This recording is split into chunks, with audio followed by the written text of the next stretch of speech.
And this time I'll call the meeting of the Authority Board to order. This is the August 2026 meeting. We're all in person with no virtual attendees this afternoon, and at this time just absent 3 members.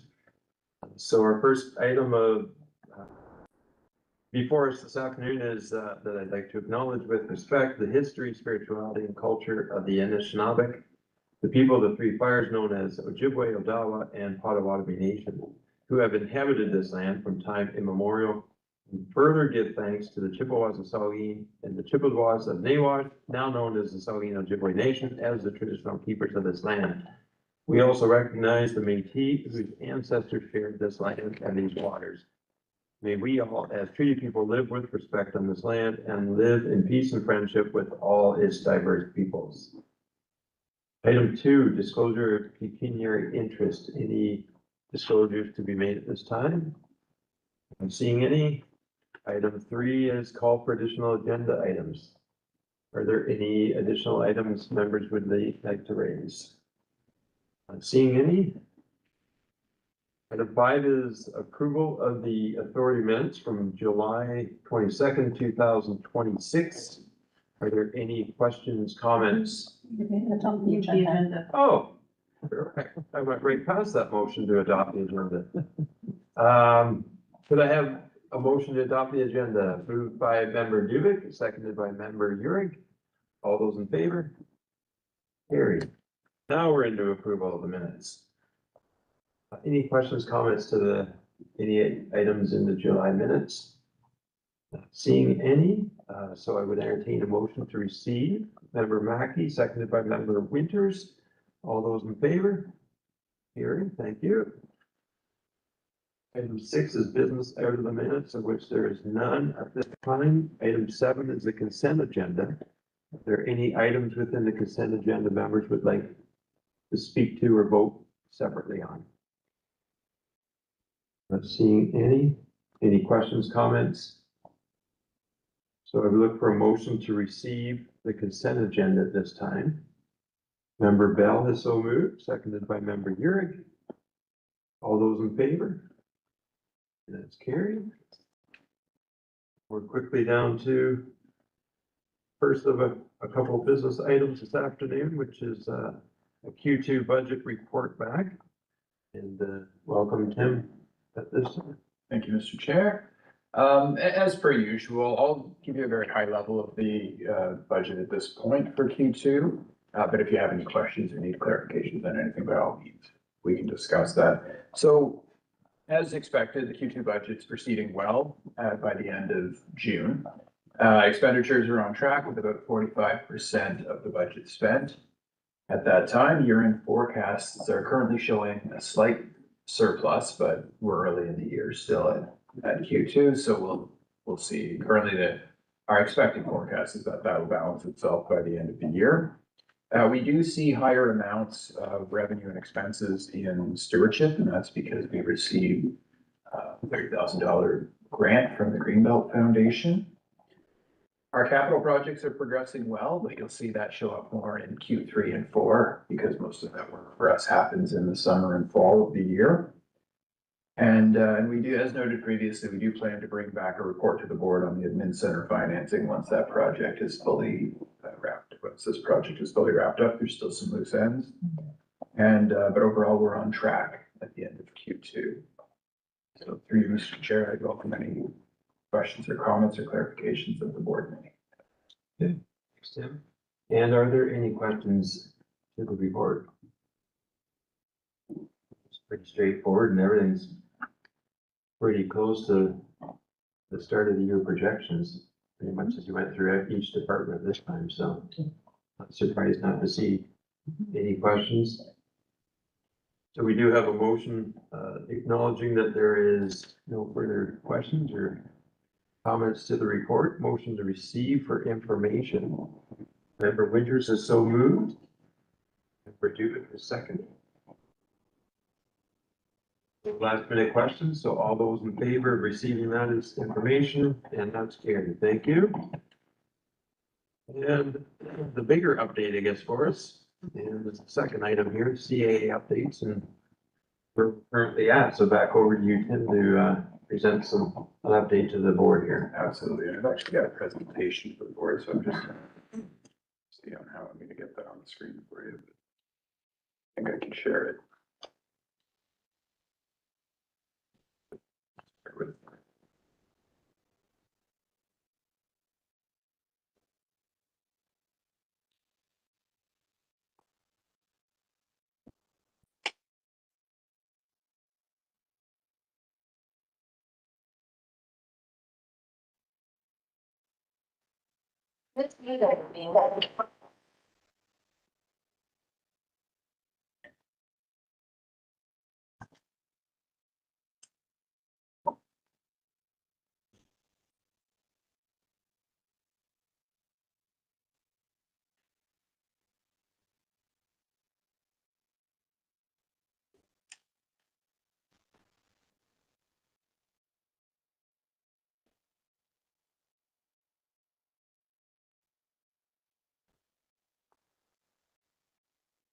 Sorry, Gordon, are you able to pull that?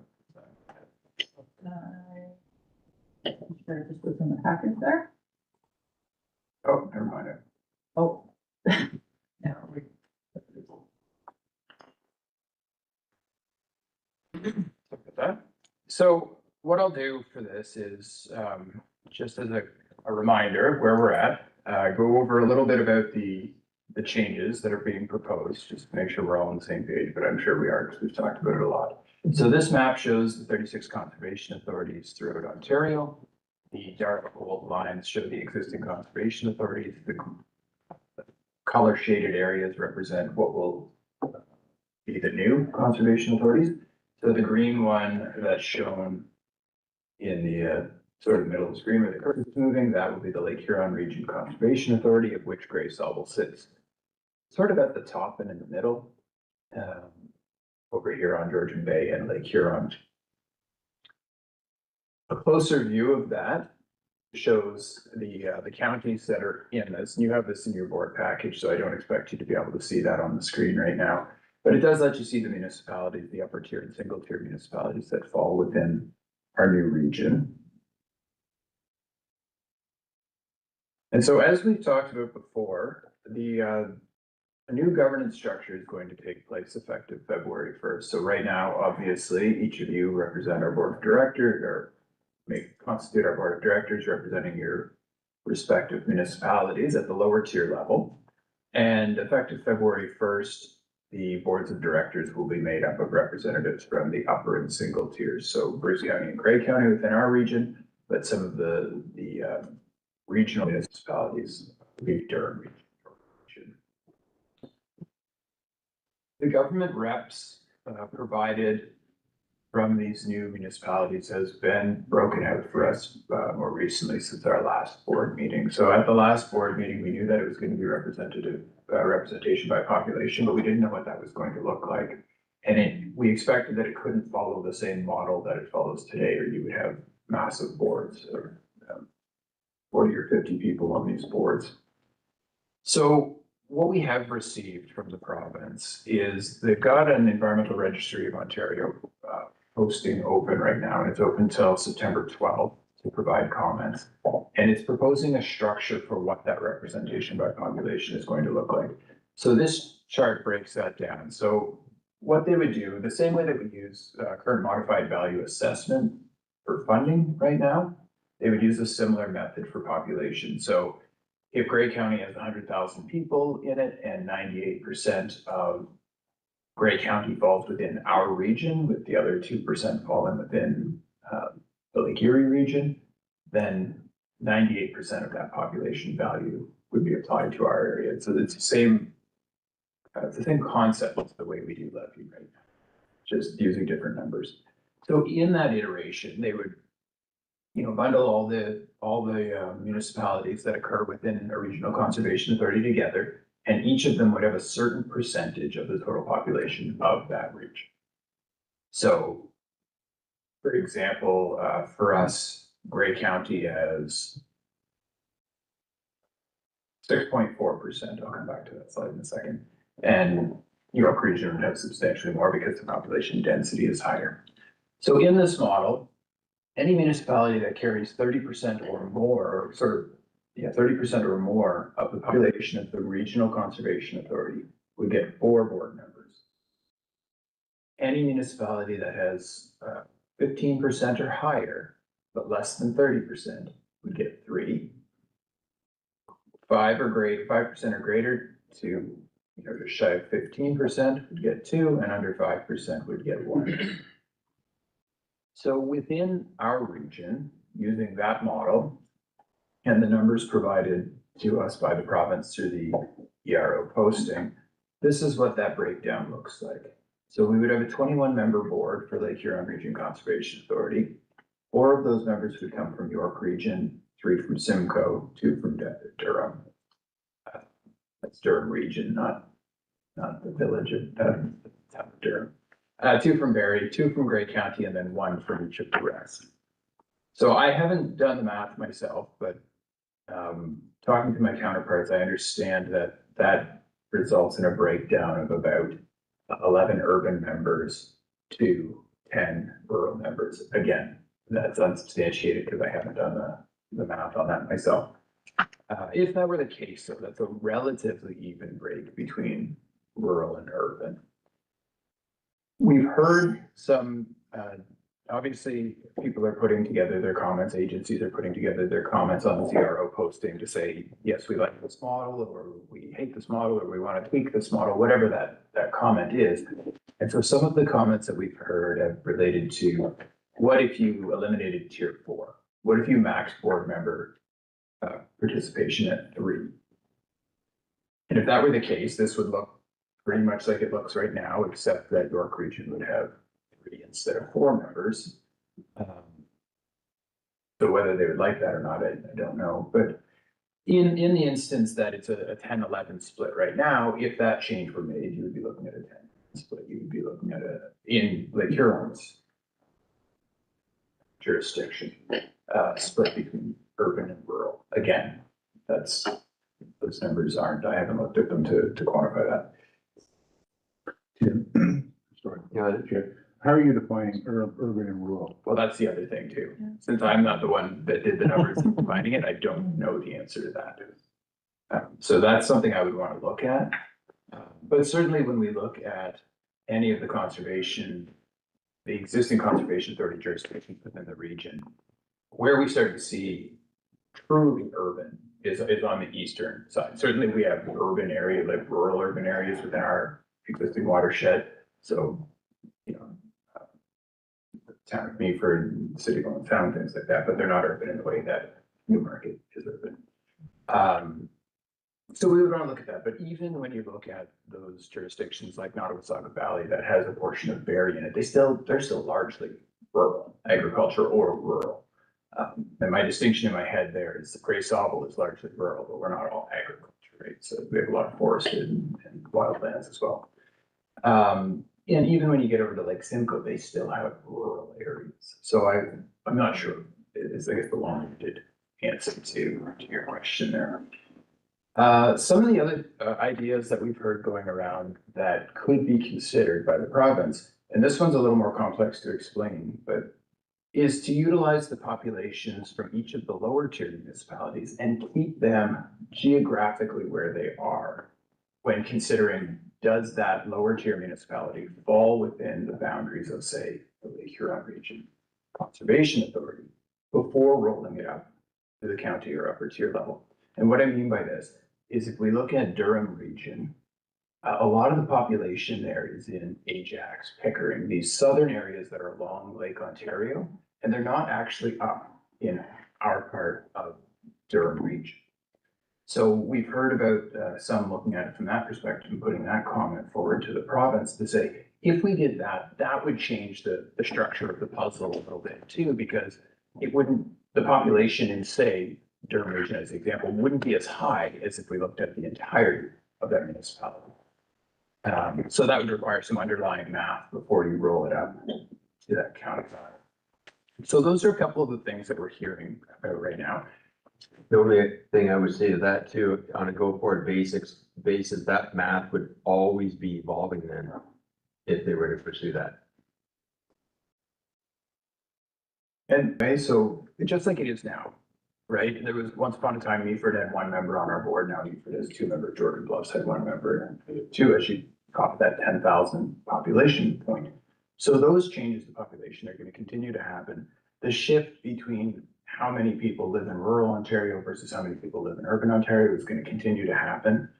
I think capping the maximum number of board members that an individual municipality can have is wise. Because York Region, for instance, if their population doubles in the next 20 years, it doesn't matter. They're not getting another member on the board because they're capped at 4. That doesn't hold true for Durham and Simcoe and Barrie, right? There is room for board member growth there. The proposal, though, also states that a municipality within the jurisdiction is guaranteed 1 member. So you can never lose your member. But the reality is if you're Kawartha Lakes, they have a very small portion within our jurisdiction, they're never gonna go above 1 member. And then maybe most of their jurisdiction is somewhere else. Maybe Bruce is a better example where the entirety of Bruce County is within, I believe the entirety of Bruce County is within the Lake Huron Regional Conservation Authority.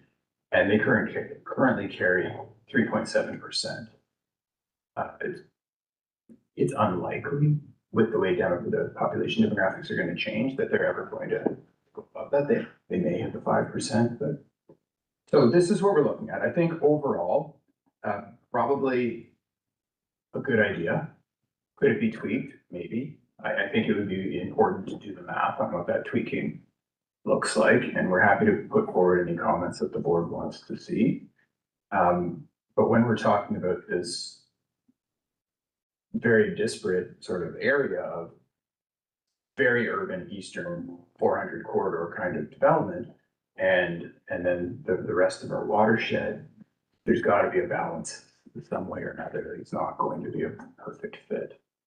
Okay, just before I go to Vice Chair Shaw, just because you were referring to this slide most recently. If growth in Barrie, Durham Region, Simcoe County outpaces Grey County, we're not too far away from removing 1 member off that model. Going from 2 to 1, once you set from that 6.4 to less than 5%. That got up pretty quickly. Vice Chair Shaw? Yeah, so through the chair, I guess I like the idea of looking at the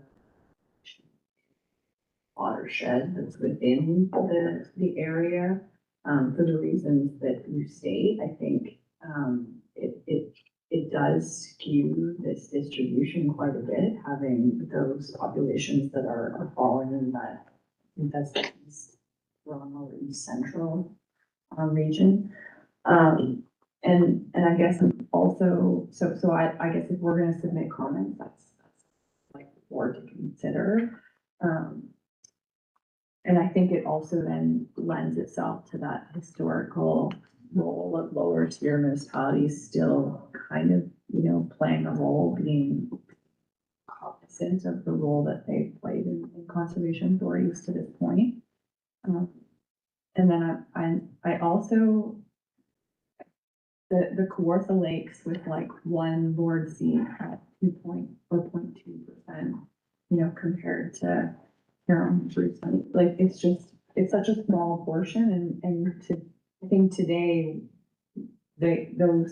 we have examples where that's the case, right? Like Collingwood, there's a small portion of Collingwood within our Grey Sauble watershed, but they don't have a seat at this table. So like, is that necessary?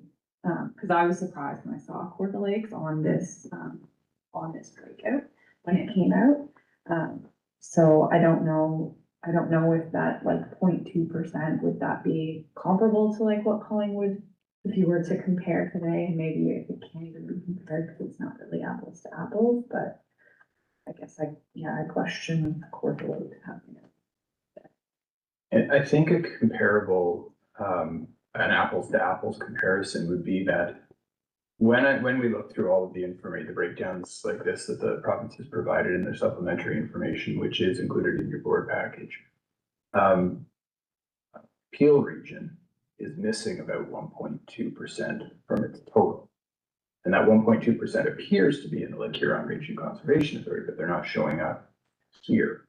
So my understanding is that that has always been the case. They, similar to Collingwood for Gray Sauble, Peel region was never included in Lake Simcoe's because they were too small and nobody had an interest in doing that. But to your point, if we're going to include Wellington County at 1.3%, Perth at 0.9, and so on and so forth, should Peel be included? And more relevant is the percentage of the municipality within the RCA versus the percent population. So Grey County is 1.31%, would be the difference, within the Eastern Lake Erie Conservation Authority, and they do show up as a seat and a board member there. So I feel like it should be consistent across the provinces. The province is driving this based on a need for consistency, and whether, you know, Grey County wants to be involved in that other municipality or the other conservation authority or not, and how Peel might play into ours. Those are just some things to be aware of, not weighing in one way or the other. That's right. Member Yurt? Thanks, Mr. Chair. Is there a possibility of reverse engineering this? It's interesting, so whoever came up with the figures and said it's 11 and 10 right now, the urban and rural mix. Is there, I don't understand that they're trying to do a rep by pop, get it. But in fairness, and what's been the main thrust of all the complaining about this has been the concern about rural and small centers getting lost.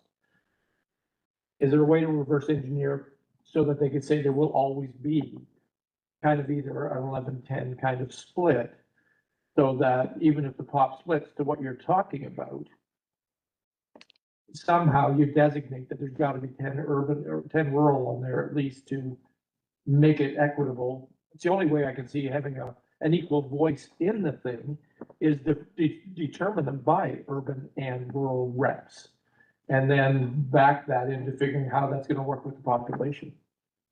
But at least that, to me, at least would be fair. We can definitely include a comment to that effect. So some of the other comments that we've heard have to do with looking at and factoring in geographic area, landmass, right? So that's another option too. Like obviously the rural area consists of a much bigger landmass. Now, the one caution I throw out that I don't think we can forget is the old adage that you can't have your cake and eat it too. So somebody's footing the bill for the conservation authorities, and currently that is by modified assessed values. And I would, again, I don't know, I haven't seen the numbers, and we will be trying to look at this. But if it follows the same formula that it does now, I would expect that the assessed value of properties in those urban areas is higher, if for no other reason than there are more of them. So there could be, you know, something I think you would really want to consider is if we want more of we want more seats at the table, do we lose the ability for, you know, those urban areas to be front-ending a large part of the building? Does that end up costing rural Ontario more money? I don't know the answer, but I do think it's an important question to ask and important numbers to look at. Member Dewitt? Yeah, thank you. So I'm glad you brought up the geography piece, because that's what's been kind of in my mind when I first kind of looked at this. You know, because when we think about our watersheds, you know, they too are living, breathing entities, and there's more to manage. But it's also sort of the complexity, because it's not just the area, but it could also be the complexities of managing the watersheds in terms of the investment needed. So it's like there's no straightforward way to do this, right?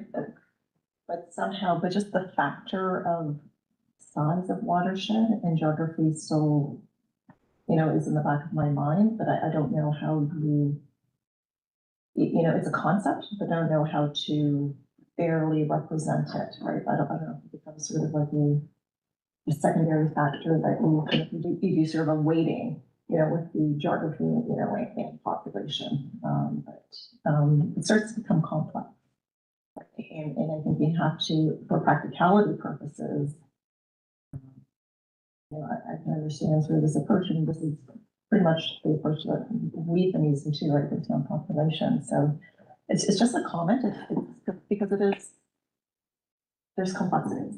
But we do want fairness, it's about how do we ensure that there's fairness in voice, not just in terms of population, but also the area that you're representing, because there's maybe more land mass, like you do have to consider the fact that you have more land mass, and so that has to be factored in somehow. I don't have an answer to that. And that's the thing, like the province has come forward with a model here, and I don't think it's a bad model. And so the comments are really, I'm not sure that anybody's comment is throw this out. I think the comments are around, is this the best way, and are there tweaks that we can make? Now, the one other comment that's been in the news lately is from Huron-Kinloss and Bruce County, looking for a model that doesn't include that eastern urban area. It's unclear to us what that does look like. I know we had brought something to the board previously of where a motion from Huron-Kinloss had come forward that suggested cutting St. Clair Region Conservation Authority in half and cutting Grey Sauble in half. Lake Huron Conservation Authority. And we had a lot of comment about that, in terms of, well, it's not good for Grey Sauble, and Georgian Bay is part of Lake Huron and so on. So would that split going that way include Grey Sauble? Would it include Nottawasaga Valley? I think Lake Simcoe is maybe the one that has that urban area that's being proposed in those motions from Bruce County and Huron-Kinloss to be cropped out. I think if we were to consider something like that, or if the province were to consider something like that, again, what becomes an important question is, what does that funding distribution look like again? So if we're going with this massive geography, and now we lose that eastern urban area, and our urban areas or our higher assessment areas become places like the town of the Blue Mountains, maybe parts of the municipality of Meaford, or South, Sabine Shores, are those pockets going to have to now support a larger area, and what does that look like? Because I think, again, those are important questions to ask before we jump both feet into something that might not be a good solution in the end. It might be, but it might not. So I don't have those answers right now. We would need to have all of the numbers from everybody to run those figures. But I do think those are really, really important questions to ask and be very, very cautious about. So. Okay, just before we go to member, your question, Tim. We try to support growth on basically a cost recovery basis. We come up a little short of that, as does everyone. Is it more expensive for conservation authorities to support urban versus rural? Have you got any idea on terms of like a subsidy that goes one way or the other? Or would you say it's by and large equal? I don't have a perfect answer for you because I don't know. What I can say is that the urban CAs tend to have larger budgets than the rural CAs. Okay. Your Thank you, Chair. No, I was just gonna say, is there a timeline with the transition committee to actually be talking about funding? Because this is all great, but we're all right. Without the monetary part of it, we can guess all day long if we don't know. That has got to be part of the equation, but when are they gonna start talking about it? So that's an excellent segue. Yeah, I'll touch on that in a second. So in terms of the transition and the transformation, you've heard me use these two terms before. So the transition, I'm considering that period between now and, every time we meet up to now and February 1st. And then the transformation period in my mind is going to take place after that, as we have to go through the hard work of streamlining and incorporating the different entities into one entity. But what I can say is the Ontario Provincial Conservation Agency, so I'm gonna call them OPCA from here on in. OPCA has appointed our project executive. I can't remember if that had happened by the last board meeting or not, but it's Don Goodyear, and Don is, he's worked for Lake Simcoe for a long time and worked for York Region, back to Lake Simcoe now, so he's well versed in the CA world, well versed in running teams. So I think that's a good thing. It's certainly good to have somebody from inside the CA world working in that role. We haven't actually had a formal transition committee meeting yet, so we've had what we've been calling the pre-transition committee meetings, where we've been meeting just to make sure that we're on the same page. But that first transition committee meeting has actually changed since I put the slide deck together. So it was scheduled for late August, I think, and then it got moved to September 3rd, and now it's been moved to September 9th. Because OPCA, my understanding is that OPCA plans to release information on a monthly basis, and these transition committee meetings are intended to be lining up so that we get that information, and then we can meet to go over that information and do what needs to be done from it and going on. So that's information that's sort of coming to us live right now, and so we'll be meeting on September 9th, unless that changes. And we'll have more information for the board for September meeting. The minister did issue temporary directions to prohibit certain decisions and to define budget timelines. We've talked about that before our budget has gone forward. February 1st, Mr. Goodyear will become the inaugural CAO of Lake Huron Regional Conservation Authority. And like I said, the 2 years will be the transformation period. So it's in your package too, but this is what that transition committee looks like right now. So we have Mr. Goodyear as the project executive, and then CAO or acting CAO and board member from each of the existing conservation authorities within the Lake Huron region. So in terms of, back to your question, remember, Yuri, about are we going to talk funding breakdowns and stuff like that? I certainly hope so. I certainly hope that's one of the first things that we talk about, because we are heading up to this change quickly. Now, the important thing to remember is that for 2027, those budgets will be status quo in terms of design as they were every year leading up to this, and it won't be until 2028 that that's built into the upper tier level budget. As part of the ERO posting, there's also a piece about OPCA governance. So this is separate than the governance boards of individual regional conservation authorities. This is the Ontario Provincial Conservation Agency has its own board of directors. Currently, those that are ineligible for being on that board are members of parliament and members of legislative assembly. In this ERO posting, they're proposing to add to that to be, if you're a registered lobbyist, you can't be on this board. And if you're a current member of the CA, so director, or currently employed as an officer or senior staff member of the CA, you can't be on OPCA's board. But from my perspective, those seem like reasonable things. You're not trying to sway that board one way or another through, a bias. So I don't think that's unreasonable. Currently, the OPCA board doesn't appear to be full based on their website, but all of the members that are on it right now are currently deputy ministers. From a timeline perspective, we're at the little "you are here" emblem. So the legislation has been passed, the ministers issued directions. We've submitted information through Ernst & Young to OPCA to come up with the playbooks on how the transition is going to work. The project executives have been appointed, transition committees have been appointed, and now we're going to start meeting as transition committees to develop the transition plans. Those plans will be finalized, budgets will be completed, and members will be appointed to the new board, and then we'll be at February 1st, and it will be the Lake Huron Regional Conservation Authority. So one of the things that we've talked about too, and I just wanted to talk about with the board about this, is through the pre-transition committee meetings that we've had two of them? We've had two of them so far, and they consisted of all of the people that will be on the transition committee minus the project executive. sort of, I guess.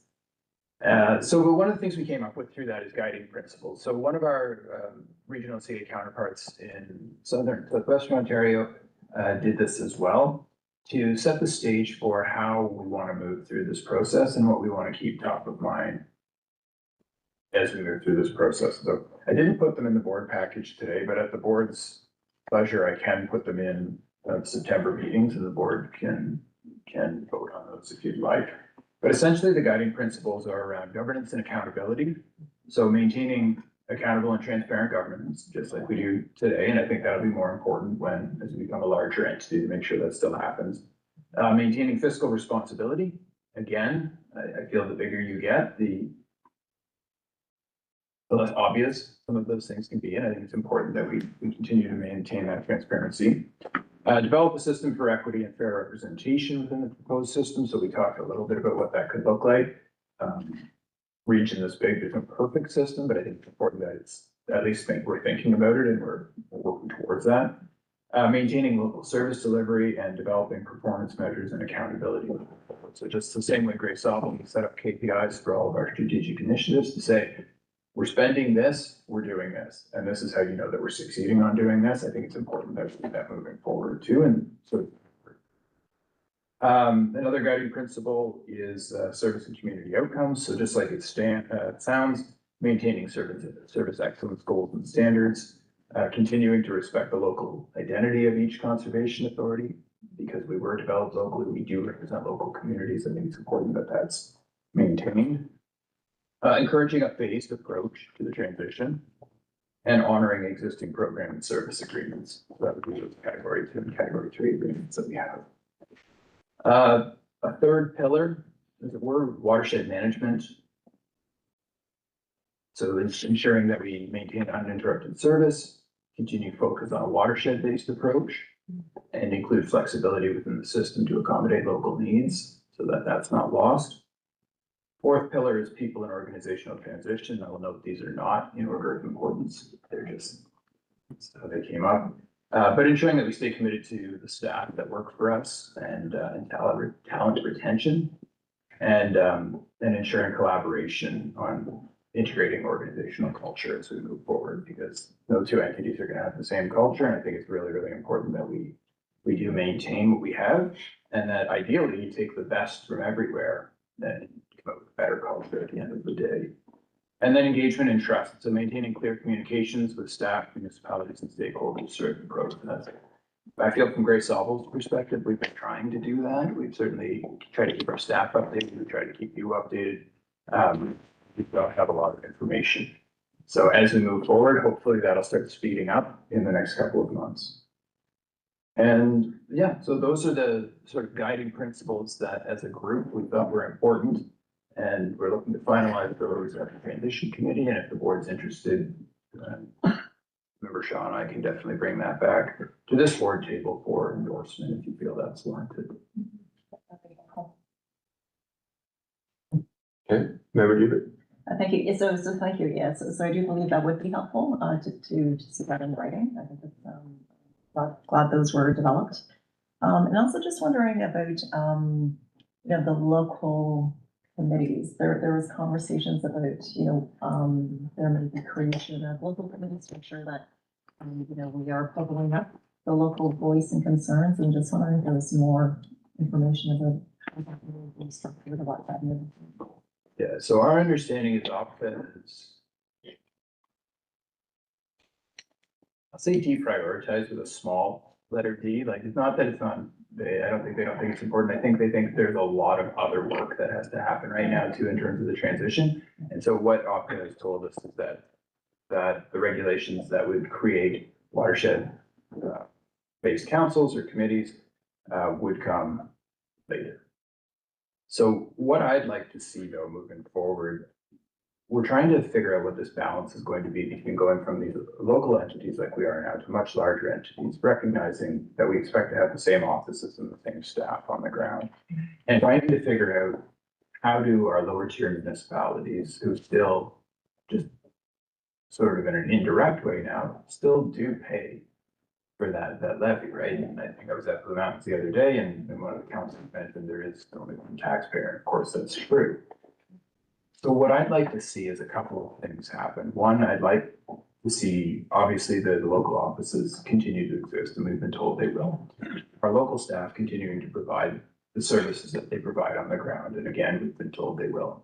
But I think what would be really important is that we continue to recognize the existing watershed jurisdictions more or less the way they are today, and have staff,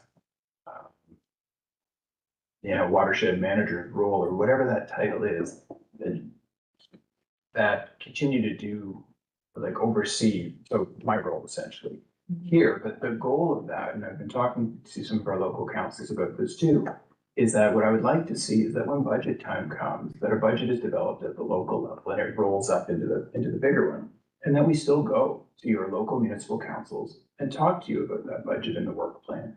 You don't have a direct say in it anymore, but you can talk to your member at Great County, or if nothing else, I feel like it keeps our municipal partners in the loop. It keeps that transparency there, and it keeps the organization accountable. So I see that as an important step, and although it's not quite what we have today, I think it's a good bridge between the two.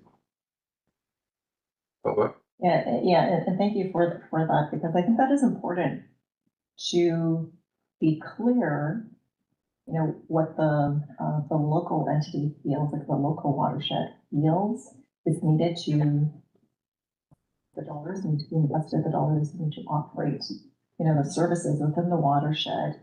And then I think what may then also become clear, right, for transparency purposes, is what's that overhead that might be layered on top, right, if we're gonna get like a total budget.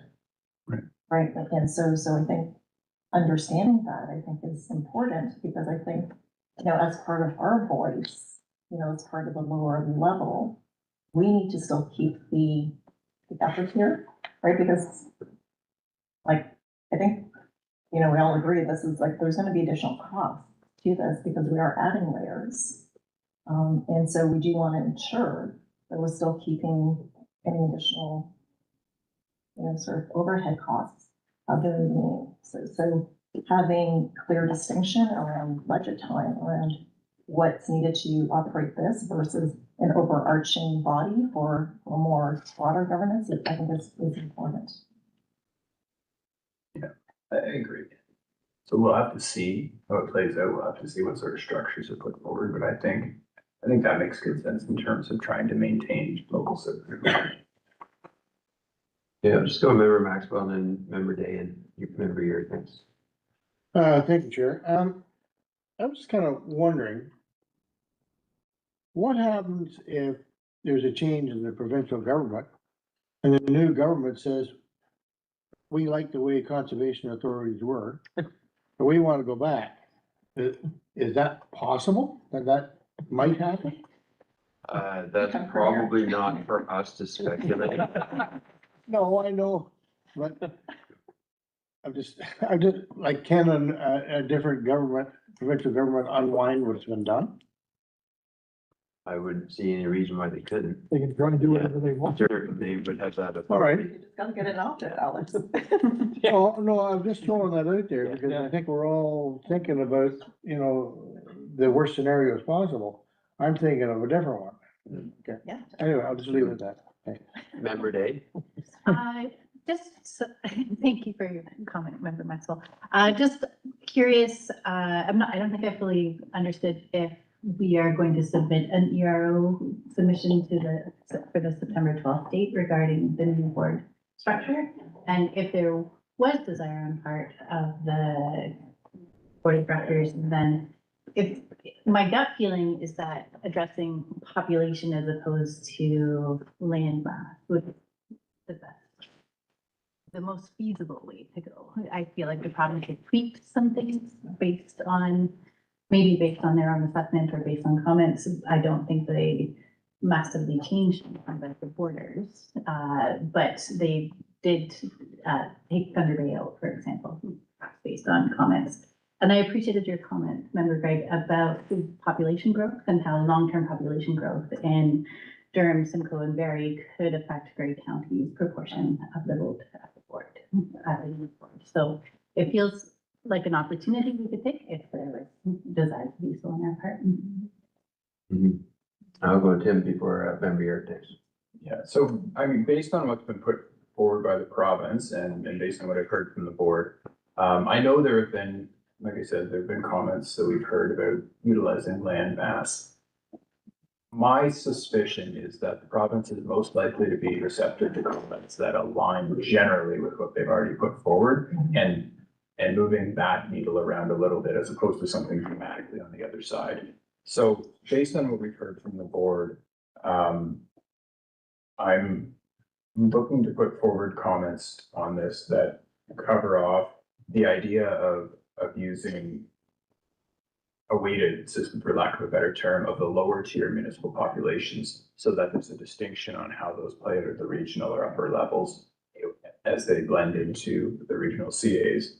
Comment about balancing urban and rural and seeing if there's a mechanism that can be put into place. It might be that one might be challenging because it's important for us, but for Toronto region, it's almost irrelevant. And you know what I mean? So it will apply across the board to all CAs. So I think we are in a very unique situation where we have such a divide. But anyway, so the short answer though is that yes, based on the conversation with the board, I'm planning to submit ERO comments. I don't expect them to be dramatic in nature. I think we're generally satisfied with what's being proposed. But looking for some tweaks that help better represent the rural. I think I was looking at the breakdown for the other regions as well, and in the north, I feel like there is, if depending on the definition of rural, there are a lot of large land mass that small municipalities in terms of population when you compare states under days to all the small towns around it. So I don't know that we're completely unique in that. So the important thing to remember there is the Lake Superior Region Conservation Authority is identical in all ways Okay. to the Lakehead Region Conservation Authority that exists today. So there's no structural change. You're just pointing out the municipality that has 150 in the population and gets a seat. Member York. Thank you, Mr. Chair. So it's interesting because we are getting kind of input into this through this body and you being on the transition. The municipality is getting very little say other than us being elected officials and kind of steer this, going back and reporting. Is there a mechanism? So obviously at most levels of government, particularly municipality, we always have to take in public input. So many things that we do, we gotta go out and have public meetings. Is there any talk about the transition stage, about there being some kind of public input into those anywhere along the way? And no, you do not want 140,000 people weighing in, but there will be leaders in various communities who might have valuable input in this. So is there going to be public input in those transition meetings? At this point, I don't know the answer to that. That'd be another recommendation I would make, because there probably should be, because you're gonna, what we're just talking about at this table is, a cost representation. There's gonna be a lot of people that's gonna go up. They need to hear from more just municipal, members that aren't happy about that. There's gonna be actually public who aren't gonna be happy about paying more. So they need to hear that from more than just us. Okay, Member Bell and Member Maxwell. Thank you, Mr. Chair. I think what I'm going to say, I think is probably on the hearts and minds of many other people who are on all of these different conservation boards. I personally feel very deflated. I feel redundant. I feel that currently, with what's being proposed by the province and my fellow councillor and friend, Mr. Uhrig, said about what the public input's going to be, when you take a look at what the decree, it's a basic decree. They don't want to have registered lobbyists. They don't want to hear. They don't want to have any current member of the CA. I wouldn't be able to go over and say something. They don't want to hear. They don't want that. They don't want anything standing in their way of doing this. And they're just making it happen. Very draconian. Talking about having people come and say, they don't want to hear that. We have seen from the province things that they want to do, the ring of fire, go up there, make it happen, go at it. The green belt, just go in there, go do something, try to make that happen. And it's when people stand up. It's when people say what they don't think makes any sense or how it really should roll out. Basic beliefs in our entire society of what we do. It's being overridden. I feel, I don't know how, Member Shaw and CAO, when you go to this, I don't know how you can get up mentally, get up to have impact on this. When we see how it's laid out now by the population, it's going to be dominated by the big four. And when somebody here, right locally, has a problem with some crick, with something, all they're going to say is the staff locally, you just go out there and have a look at that and you take care of that because it is so big. And I'm going to end with this. Sitting around here in this horseshoe this afternoon, there's 11 people. Double it. And then you're going to be one of those people that is in that room with 21 other people. Are you going to have a shot at actually saying something? And how much time is going to roll by when you go to that meeting so that you might say something from where are you from? Oh yeah, Grey County. Yeah. I don't like it. I think you've gathered that from my expression. But if somebody doesn't say this, and I know that this meeting's recorded, and I hope I'm expressing some things logically and pointed. I just feel very deflated on how this has simply rolled out. We are supposed to accept it.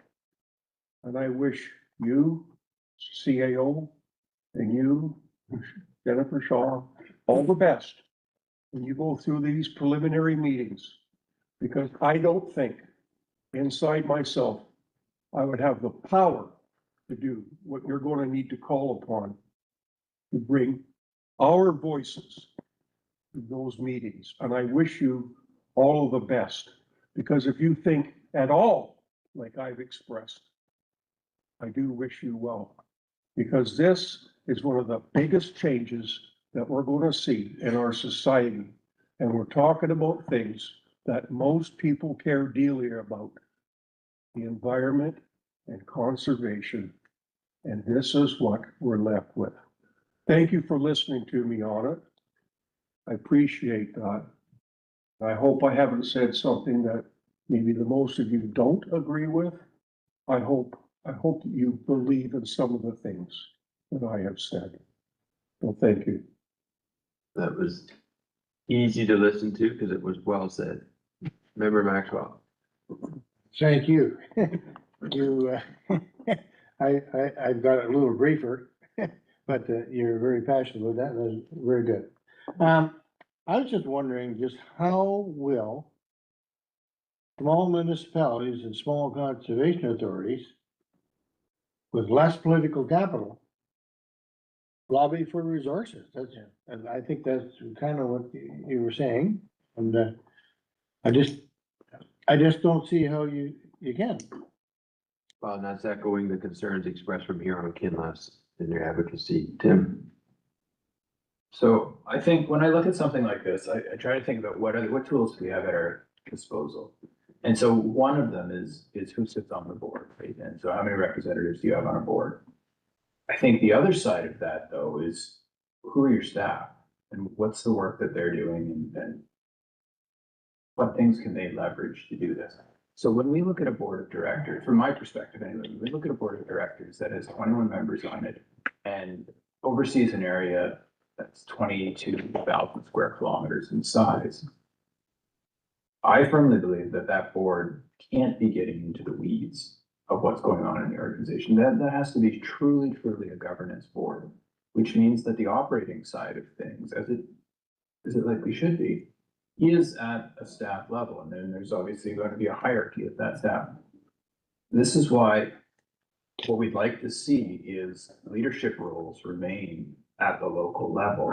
And it'll be the voice of those leaders to bring those concerns forward and to advocate for our local communities so that we continue to get the resources that we need and we continue to have the program we need. So that could be easy to do. I don't know. I'm hoping that, it's status quo to what it is today, but I do think it's important that that staff voice remains. Yeah, I just know, before going to member Day, then member Dewitt. Tim, you spoke it, and maybe member Dewitt as well, but they wrote down the connection and communication that will be ongoing in some way to the lower tiers, so that that advocacy can filter back up to the reps at the county levels, because it's too hard to stay on top of everything all the time. And it's such an important conduit to maintaining that pathway of keeping people aware of what's going on the ground. Member Day. Thank you. I hear you, Member Max, or Member Bell, apologies. And it's not, I'm sorry to hear feelings of deflation and redundancy. And I have a lot of empathy and share many of your concerns regarding environments and local voice. I also just thought I would hope maybe to ease that a little, just by saying I met someone recently from Simcoe County who's on their local council, and they were very concerned about this merge as well. Simcoe is one of the would have 3 members in our new regional conservation board, and they are very concerned that Lake Huron is going to team up on all of us over here on the shores of Georgian Bay, and Lake Huron would have more similar issues compared to their Lake Simcoe concerns. So I feel like change and transition is hard, and I imagine if you looked in any conservation authority board across Ontario right now, you would find people who share your concerns about local voice and environment. And I have no solution, just that perspective that it's not only the smaller counties or the smaller municipalities that have these concerns. Member Dewitt. Thank you. So I think what is so hard is that we know what's working today actually works. And so what is changing, right? And so that's why none of this makes sense to any of us, and why we add more bureaucracy to something that's already working very well at a grassroots level, which, that's effective and probably also most cost effective. So it just kind of flows in the blend of common sense and good fiscal responsibility. But just to the point of, it is the way forward. We don't, 14,000 comments have been provided, right? And so it's still marching forward. But as we do march forward, it's also about the local autonomy and how much of because to me, it's how much of that local control, so Jim, going back to your question, having like a general manager per se, for each watershed, but how much of that local control and local autonomy can we still keep when we, join a regional, not just from a service perspective, but also from a financial strings perspective. So who actually manages those financial strings? So who's providing governance and the approval for these financial budgets? And especially if we, as a local community, want to do something, you know, do we still have the ability to have that say and do things as opposed to, does it have to get bubbled up at original and they decide for us? So to me, at the end of the day, it's like, you know, how much autonomy do we give up from our current structure, you know, to the new structure from a service and financial perspective? Go to member Mackey, then vice chair Shaw, and then member Maxwell. Thanks, Mr. Chair, and I think both Jennifer and Tobin touched upon it, but it has to do with the, you know, looking through all the different numbers and the number of representatives. You know, so within Lake Huron right now, we're going to have basically a member for 99,000 people, so one member for 50,000. Grey County is going to have a representative in the eastern, the new eastern one, that's going to represent 1,000 people. Mattawa has a representative representing 30-some people.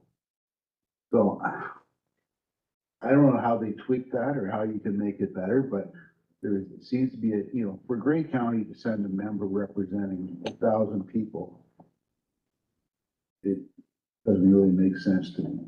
Or for some of these other counties that are gonna have a representative for a couple hundred people, you know, 0.1%. That part I'm having a struggle with. So I'm not sure what the answer is, but from an overall representative base, it just doesn't seem to be proper right now. Thanks. Yeah, actually, so I'm gonna build a little bit on that too, because I was thinking, in Member Bell's comments, the responsibility put on that member that comes from the county is huge. Because not only do you need to represent the interests of the entire county, which in our case is 2 watersheds now, so you can't have, you know, so Scott, as an example, if you were to go as a representative, I mean, you're quite versed in Great Sauble. Education. I know that. You're quite versed in this watershed, but you're not maybe versed in Sauble Valley. But Sauble Valley cover and Nottawasaga cover the other parts of Grey County. So that individual now needs to know all about their county and those watersheds. But to your point, you're also, so if you're the Grey County representative that's going to sit on the central, or whatever that one is, so when you're at that table, you're now there at that table, working in the best interest of that regional conservation authority. So now you also have to understand all the issues that are happening throughout that entire new conservation authority. So like it's huge. And like I don't sit at county council, so I can't speak to like what other committee or type role that you would have today that would even be comparable to this level of, just level of complexity maybe that you have to be versed in to be able to do that job well, both wearing your county hat, but then also wearing that regional CA hat. Like it's significant, I think. And I don't really given that much thought before this discussion here, so appreciate your comments about, just to really kind of put some color to what that is going to require of people. That is one thing, and then, I guess my second comment, last question, put this out there for the board to consider. We know that Maitland Valley submitted, some questions to OPCA around costs. And we've kind of talked a little bit about this here at this table, I think, when we were talking about the budget for next year, just via some questions. But I wonder if we want to do the same, because our current budget for 2027, I don't think we've really factored in a lot of costs related to this transaction. We've really just done a budget that was status quo, so things like, the time for these meetings, sorry. Get a turn, but like there are some costs that we don't really know today, like who is paying for them. And is the expectation that that will come back to the Conservation Authority, in which case it's gonna get a portion in our municipality. And I guess my suggestion would be that we ask OPCA for clarification on this and ask that the province pay for these extra costs. Because there's not a way for us to even factor them in the budget, because we don't know if they are, but we know there will be extra costs. But I think the most obvious one right now is like the transition committee meeting times. But there could be some other things too related that like we don't know. I don't think it's fair to put that on municipalities. Final question to the board. We wanna. So. It might not be a question, I think it's agreement among the board, Tim. So my understanding through this process was that we weren't to include any of those additional costs in our 2027 budget. But it's a good point. So there are the costs of the transition committee, but there are also the costs of the project executive. My understanding is the project executive is paid for by OPCA. Through OPCA. What's not clear to me is effective February 1st, 2027, that person is no longer the project executive under OPCA. They're the inaugural CAO of the new Regional Conservation Authority and working for the Regional Conservation Authority. So that's from February 1st to the end, so 11 months of that 12-month period.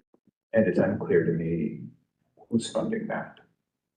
That's certainly not in our budget for this year. So I think it is warranted, to Member Shaw's point. And I think what would be effective is a board motion to that effect that we can include in that correspondence doc, so it's clear to them that this is a question coming from the board of directors and directly as opposed to from staff. So check that, I'll come back to you before we wrap up. Member Maxwell. I was just wondering, I know Grace Sauble has been very quick to respond to the town of Blue Mountains on a couple of urgent matters. And with this new organization, I'm just wondering how quick the response will gonna be, because there are financial and legal ramifications if you don't get back very quickly on things. And I just don't know how this large organization is gonna be nimble enough to respond quickly as Grace Sauble did. I think there's a big cost factor here that nobody's really thought about, other than, somebody wanting to restructure the place, but they're not thinking about the municipality and here either, Yep. Yeah, so I think that's gonna be highly dependent on the nature of the request.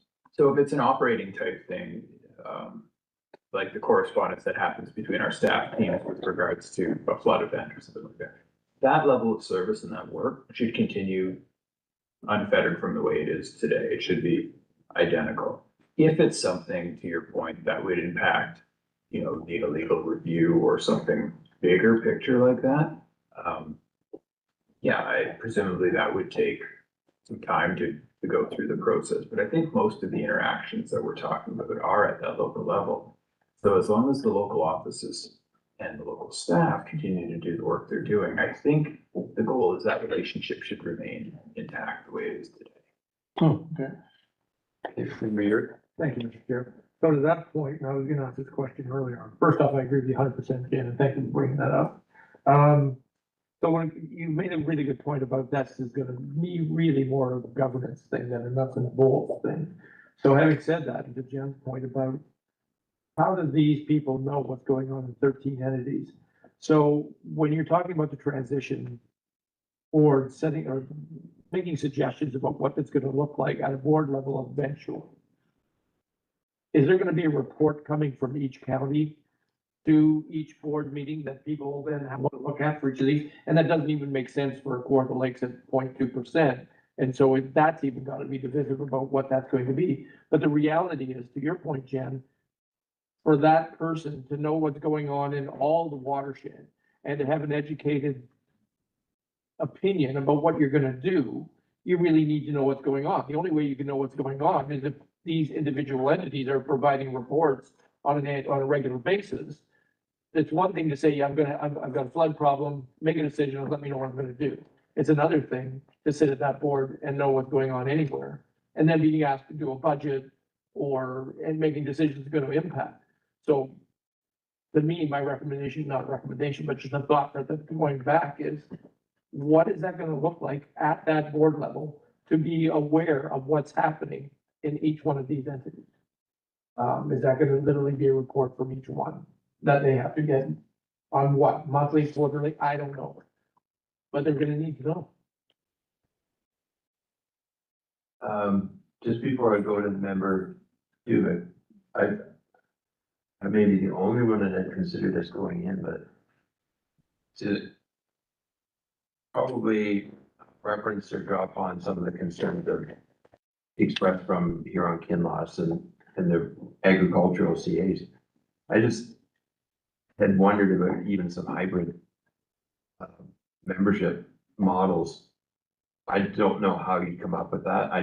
You look at population, that is the easiest thing to come up with. Super easy, draw the percentage over, done.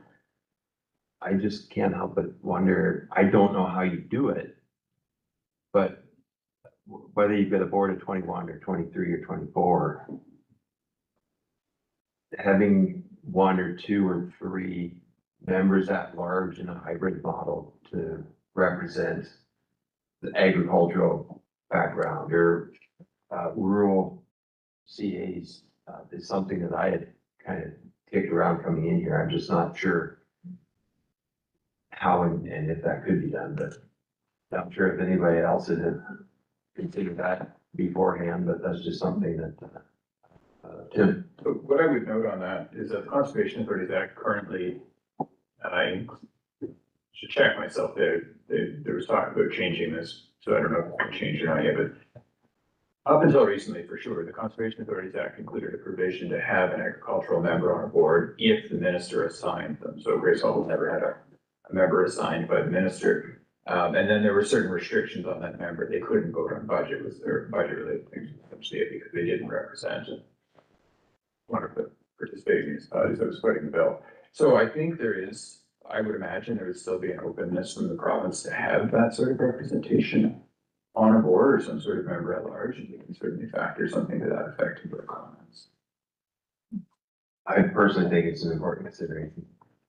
Did I see another hand? Member, do it. So, excuse me, so Scott, just, in response to what you proposed, yes, so I think that is interesting, because, while you, two member thoughts, Vice Chair Shaw's, comments, making sure we have the right expertise, at that regional table is important. And so I think, when we think about, skill sets, I think that's a very good concept to consider, so thank you. And just, also just to kind of build on, Rob's comments, it's also about just having clarity about roles and responsibilities, right? About what's the role and responsibility of the regional versus us, right? And that's gonna be very important because I'm not quite sure the value add, at that regional board level, right?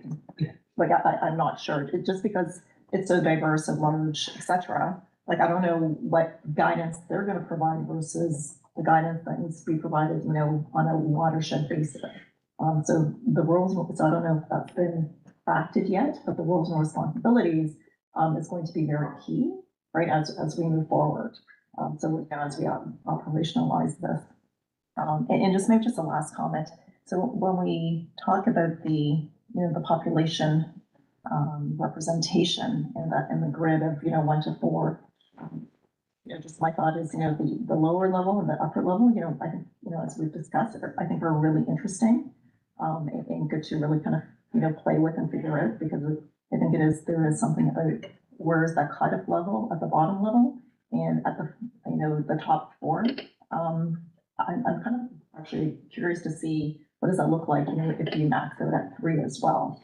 I think there's some, you know, because you don't want to overweight, you know, representation either, right? You do want to make sure that there's good tension between the larger and smaller. And so, you know, maybe maxing it at 3 could be one way of hoping to ensure some better balance.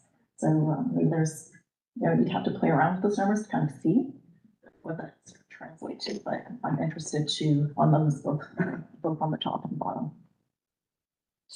So based on the formula, currently, if you capped it at 3, the only change to our watershed currently would be that York Region would lose 1 and we'd have a 20-member board. Yeah. But to the points that have been raised, that's, you know, even when the 2026 census numbers come out, that could be dramatically different than it looks to be.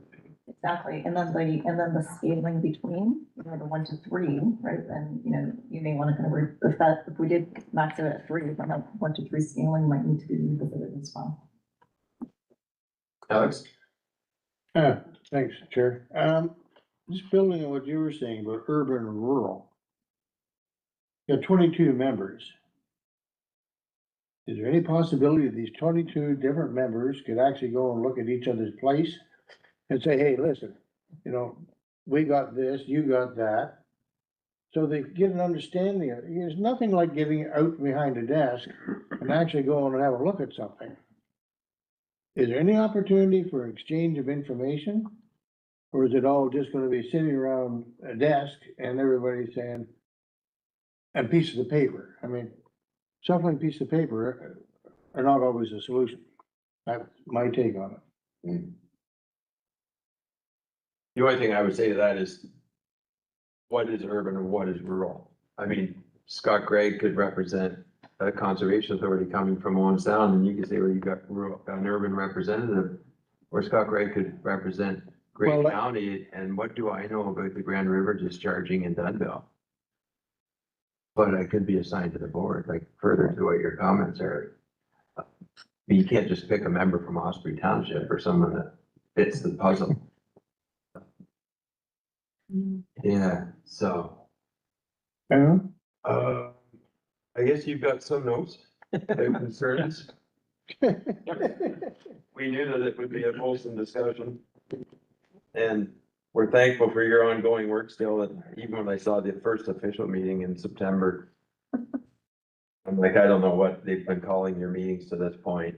I know you've kind of had them and there's some hocus pocus going on and creating the word improving in the ERO instead of changes to Ontario's conservation authorities, but anyway, don't see any further comments from, No. Member Bell? Just a very quick one on a very positive note. I've served, like a lot of you, on a lot of great boards, community halls, fire departments, all kinds of things.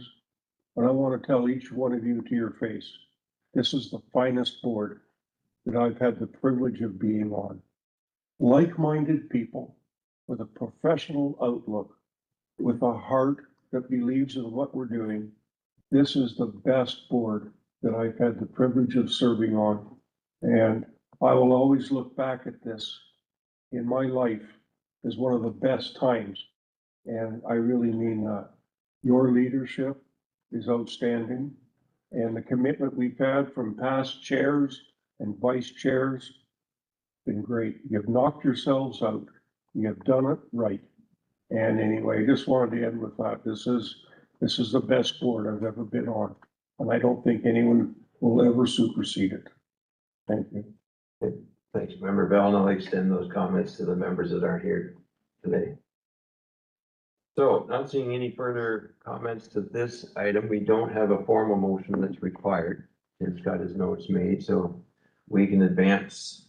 Oh, there was a follow-up. I'll go back to Vice Chair Shaw this time. So then, can I make a motion, to, that the CAO reach out to OPCO with some, those questions around clarifying the costs for the incoming CAO of the Regional Conservation Authority and the Transition Committee? and ask that they clarify, how this will be paid for. I see a seconder member date. Any questions to that motion? Not seeing any. All those in favor? That's carried. Thank you very much for that. So we at this time have entered discussion about the October, November, December meeting status. I'll just pass it back to Tim in a moment here as he's just making some notes. That fast. But it is an election year coming up. And I heard a little bit of transition occurring with conservation authorities and people being assigned to road period end dates. So Tim, over to you for the remainder of the 26 calendar. Thank you, Mr. Chair. Yeah, so I'll actually lead off with that, based on your comment there. So I was mentioning this to Member Dubek, just before the meeting. So previously, we had said that the direction that we'd received from OPCO was that existing board members will continue to sit on the board until January 1st, 2027 to, so there's no gap in the board. But the legislation hasn't been changed to that effect yet, to my knowledge. And what the existing legislation says is that board members must be elected officials.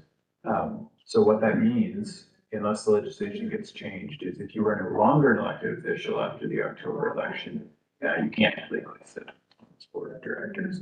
So it will require, in the cases where members are not running, or members not re-elected, that your councils assign a new member to this board, and we'll do our job to orient them for the short period of time that they will sit on this board.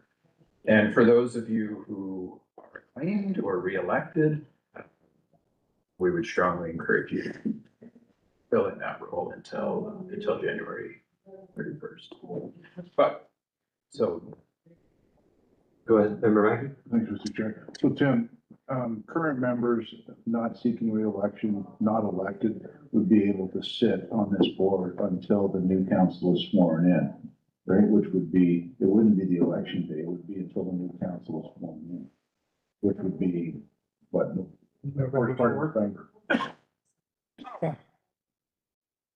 And so, yeah. Get all the meetings in prior to that. Maybe we can. Okay, so that's a good point. And so, so depending on when that is, and that may not be the same for all municipalities, and we'll touch base with the clerks to make sure that things are as seamless as possible.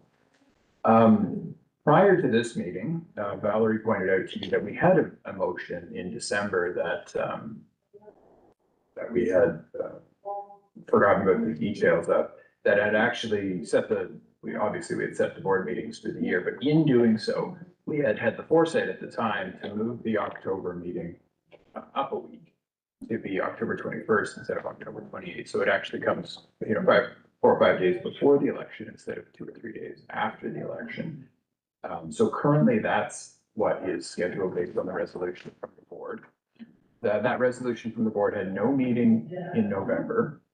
And it had moved the December meeting up a week as well, which is pretty consistent with what the board has done over the last several years to not conflict with the holidays and people not being available to be here anyway. So what we're asking of the board today is, do you want to keep that the way it is, or do you want to make any changes? So October 21st is currently the board meeting, no meeting in November, and December 16th.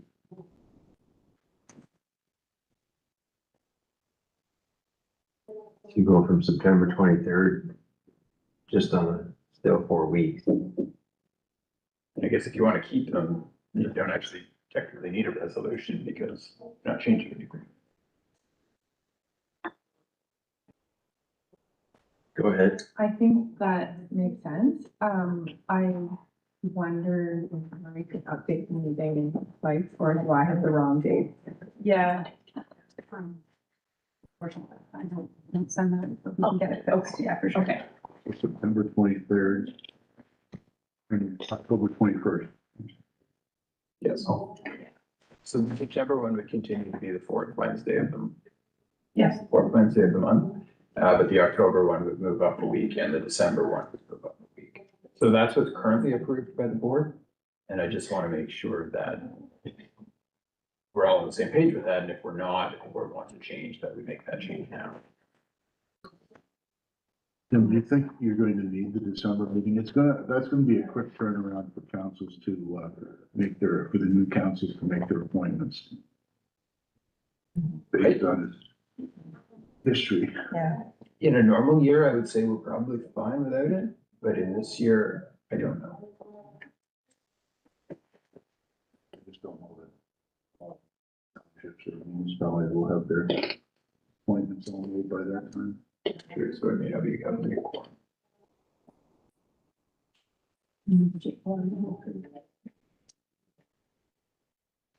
Now, what I would say is if, I believe if the members that are running are all reelected, and show up, we would have more.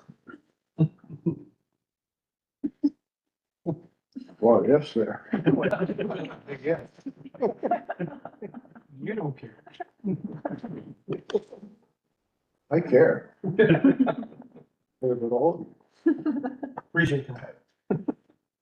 As you laugh.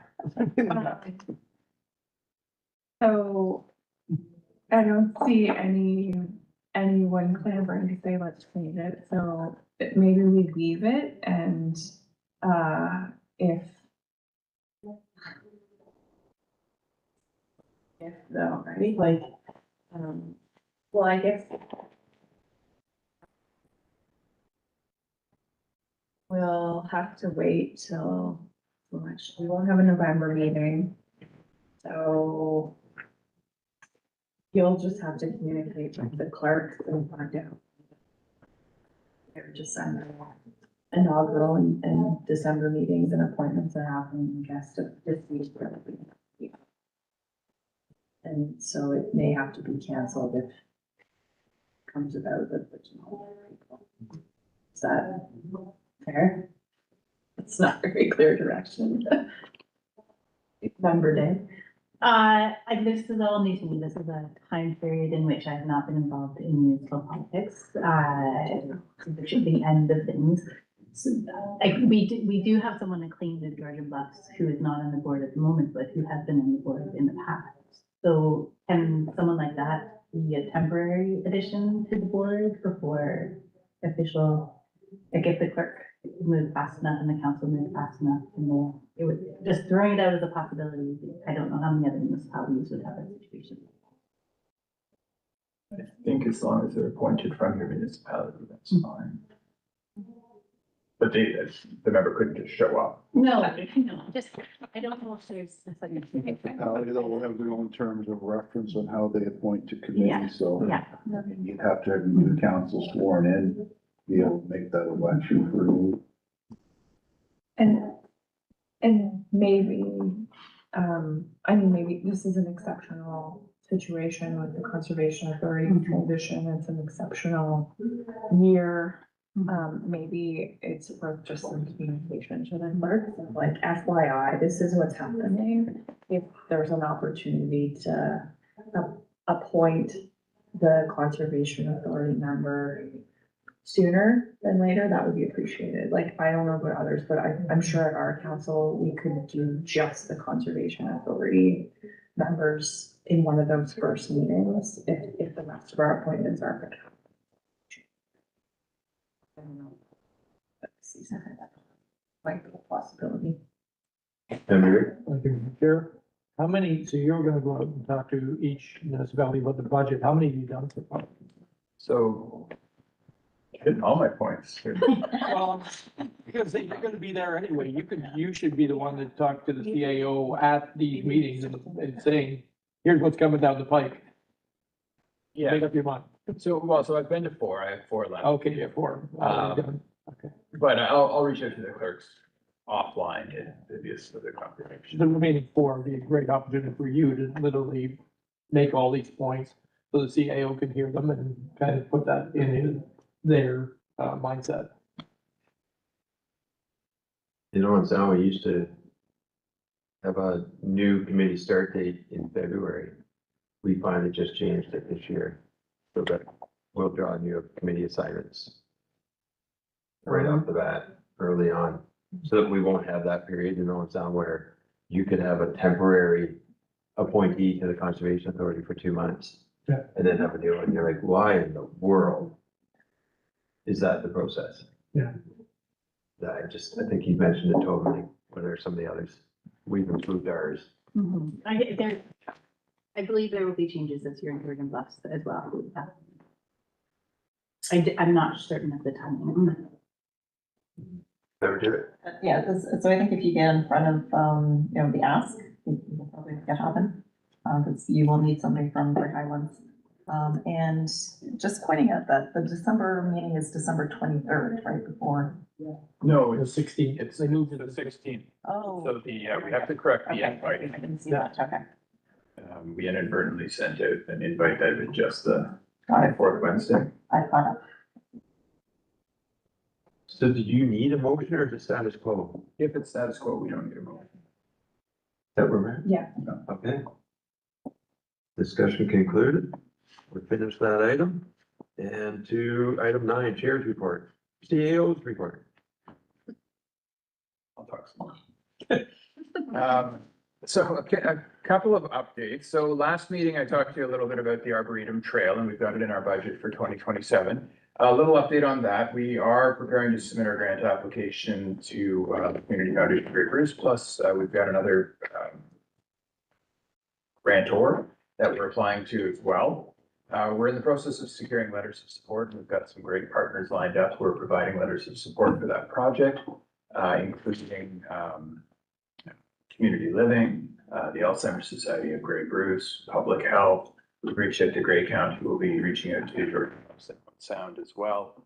Mawikwadong is another partner. So we've got a lot of partners lined up for that. And again, as a reminder, that's to make the Arboretum Trail fully mobility accessible and to not only AODA standards, but we've looked at some other municipalities in southwestern Ontario that have their own more stringent standards or standards that fill gaps that AODA doesn't cover. That we'll be meeting those as well.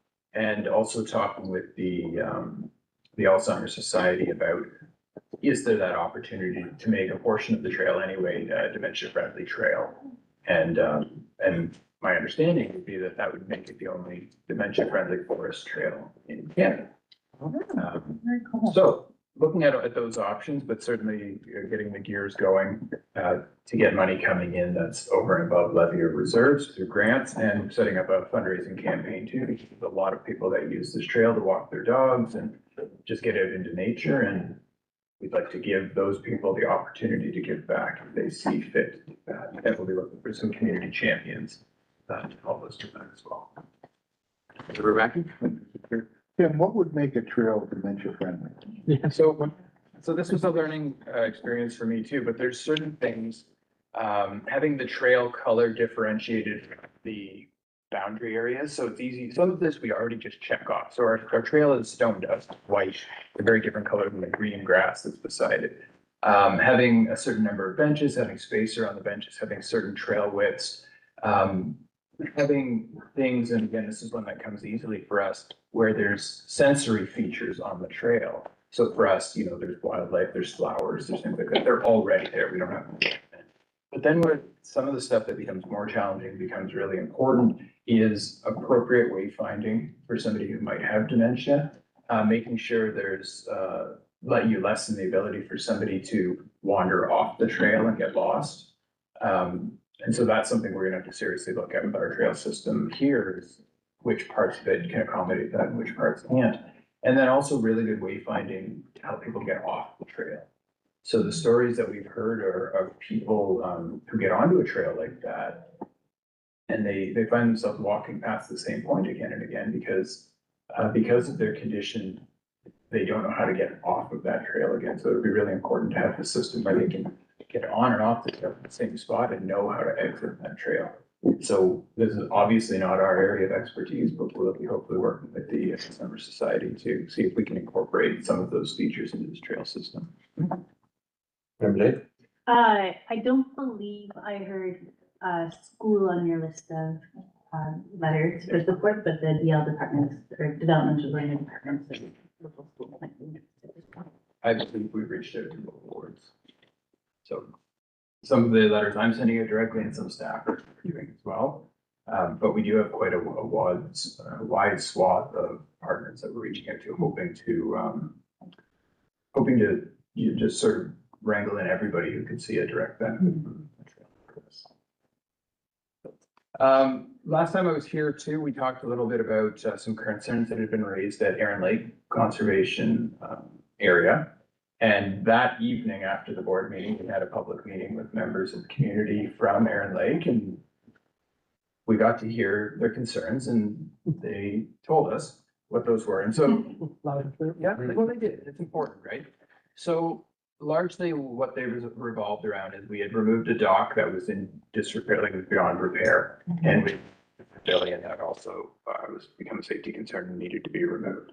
The error that we made, and I take full responsibility for this, is that we didn't notify the community in advance of these things happening, and that did upset people who use the property quite a bit. So Morgan and his team in operations read it within about a week or a week and a half of that meeting. They went in there to that property, did all of the cleanup that community had asked for, including there were some boulders that were blocking the boat launch. And they moved those off to the side. They built a brand new dock and installed it. We did have the dock in the budget anyway, and they came in under budget on that. So those are all really positive things. We received a lot of positive feedback from the community on that. They got the dock in prior to the August long weekend, so people were able to start using it right away.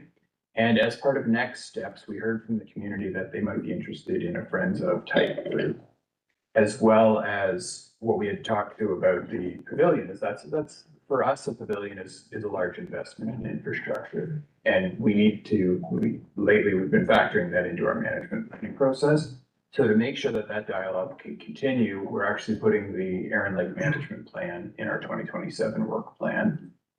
And also the investigation of a Friends of Erin Lake group.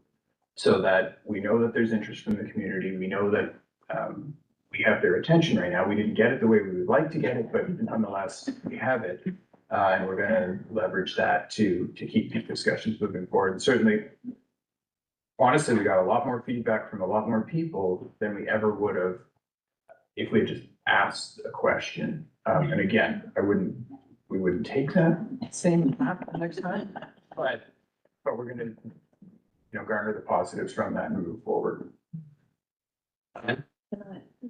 Sorry, Tim, I want to thank you and Morgan and the team for being so engaged on this and making the time to come up to the community and hear the concerns.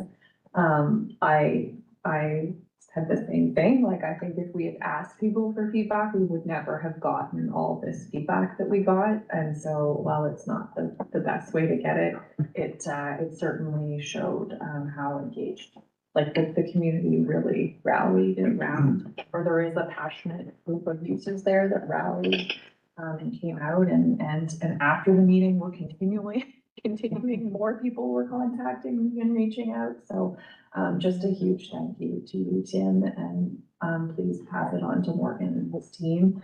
The speed at which they went out there and addressed some of the concerns and then built the dock. And I know one of the counselors on our council made a donation, I believe, towards that as well. So it was really, really positive and great to see, and appreciate it. So thank you. I'll pass that along, and certainly it's Morgan's team that deserved that. They did a lot of work. Nadia? Thank you. So this is why this is so easy to be a board member, of this group. It's, you have this sort of instance of disruption, in the community, but you turn it around so well and effortlessly. You listen, you're open, and then, you just jump on a solution. And then everybody's working really well together. So I just want to echo that, because like honestly, like this is just kudos, like, to the whole team. This is a reflection of the leadership of this organization, and the culture and the tone, you know, of this organization, of how you all work together and just get things done. So just kudos all the way around, and I'm gonna just echo Mr. Bell's, you know, comments, and, you know, I love this board, and it's such a pleasure to come here, so thank you. The Arkwright Hall had been rocked like that since 1982. Back to you, Tim. And people were like, oh, this is a space that's available to rent in our community. Like, yes. As noted, I have been going around to our municipal councils, so far I've been to Blue Mountains this Monday, Chatsworth last Wednesday evening. Thank you. You're welcome. Jordan Bluffs a few weeks ago, and South Bruce Peninsula just last week as well. I'll be at Cray Highlands Council on September 2nd, and then September 14th, I will be at Erin Eldersley in the morning, Meaford in the afternoon, and Owen Sound in the evening. Oh, wow. Big good day. Otherwise, just some upcoming events to remind you of. The Glen ribbon cutting and property dedication from Walker is happening tomorrow. That is an invite only, but the whole board was invited to that. So if you can make it, hoping that's going to be a great day, and certainly a big deal with Walker donating that property to the Conservation Authority. On Friday, September 18th, we have a signage reveal happening at Wagner Marsh, and that's our Echoes of the Marsh program that our education team, largely driven by Chelsea and Gloria, has been working on, and Vicky Roselle with the signage as well. And that's a partnership between, it's from Greenbelt Foundation funding and a partnership with our Indigenous communities to have turtle signage throughout the Wagner property. We have a Conservation Ontario Council meeting on Monday, September 21st. We're planning to have this one, to put in your calendars, please, is on Thursday, October 1st. We're hoping to have a ribbon cutting and grand opening for this building here. So that will be an invitation that's going out to all of our municipal councilors.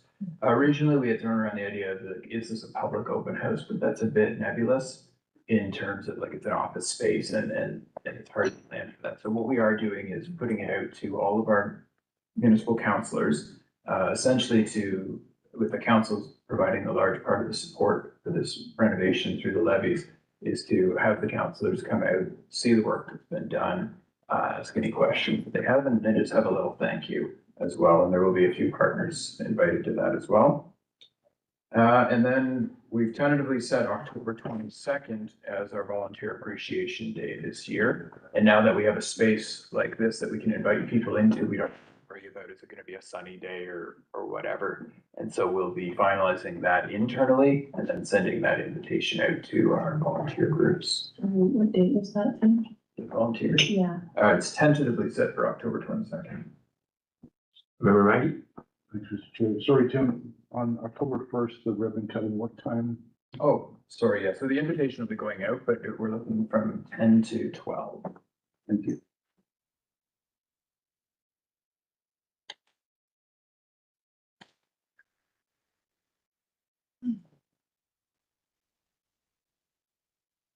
So currently that's slated for going into municipal councils and the press, and MVP Vickers is requesting to be there as well.